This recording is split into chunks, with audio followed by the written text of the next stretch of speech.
اگر تم بھی ان پیغمبر کو نہ مانوگے تو اس دن سے کس طرح بچوگے جو بچوں کو بوڑھا کر دے گا، جس سے آسمان پھٹ جائے گا، یہ اس کا وعدہ پورا ہو کر رہے گا۔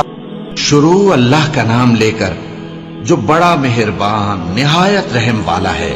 اے کملی میں لپٹنے والے، رات کو قیام کیا کرو مگر تھوڑی سی رات، یعنی نصف رات یا اس سے کچھ کم قیام کرو یا کچھ زیادہ، اور قرآن کو اچھی طرح ٹھہر ٹھہر کر پڑھا کرو۔ ہم ان قریب تم پر ایک بھاری فرمان نازل کریں گے۔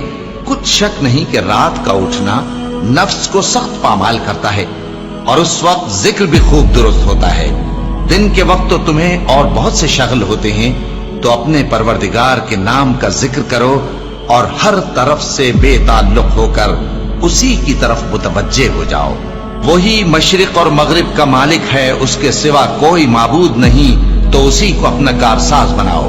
اور جو دل آزار باتیں یہ لوگ کہتے ہیں ان کو سہتے رہو، اور خوبصورتی سے ان سے کنارہ کش رہو، اور مجھے ان جھٹلانے والوں سے جو دولت مند ہیں سمجھ لینے دو، اور ان کو تھوڑی سی مہلت دے دو۔ کچھ شک نہیں کہ ہمارے پاس بیڑیاں ہیں اور بڑی زبردست آگ ہے، اور گلے میں اٹکنے والا کھانا ہے، اور درد دینے والا عذاب ہے۔ جس دن زمین اور پہاڑ کانپنے لگیں اور پہاڑ ایسے بھربھرے ہو جائیں گے جیسے ریت کے ٹیلے، اے اہل مکہ، جس طرح ہم نے فرعون کے پاس موسیٰ کو پیغمبر بنا کر بھیجا تھا، اسی طرح تمہارے پاس بھی محمد صلی اللہ علیہ وآلہ وسلم ایک رسول بھیجے ہیں جو تمہارے مقابلے میں گواہ ہوں گے۔ سو فرعون نے ہمارے پیغمبر کا کہا نہ مانا تو ہم نے اس کو بڑے دردناک انداز سے پکڑ لیا۔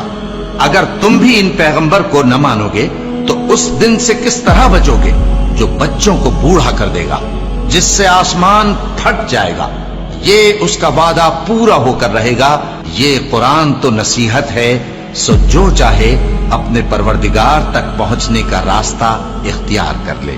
تمہارا پروردگار خوب جانتا ہے کہ تم اور تمہارے ساتھ کے لوگ کبھی 2/3 رات کے قریب اور کبھی آدھی رات اور کبھی تہائی رات قیام کیا کرتے ہو، اور اللہ رات اور دن کا اندازہ رکھتا ہے۔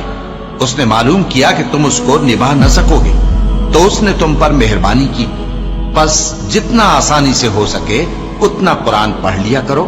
اس نے جانا کہ تم میں بعض بیمار بھی ہوں گے، اور بعض اللہ کے فضل یعنی معاش کی تلاش میں ملک میں سفر کریں گے، اور بعض اللہ کی راہ میں لڑیں گے، تو جتنا آسانی سے ہو سکے اتنا قرآن پڑھ لیا کرو، اور نماز قائم کرتے رہو، اور زکوٰۃ ادا کرتے رہو، اور اللہ کو نیک نیتی سے قرض دیتے رہو، اور جو عمل نیک تم اپنے لیے آگے بھیجو گے اس کو اللہ کے ہاں بہتر اور صلے میں بہت عظیم پاؤ گے۔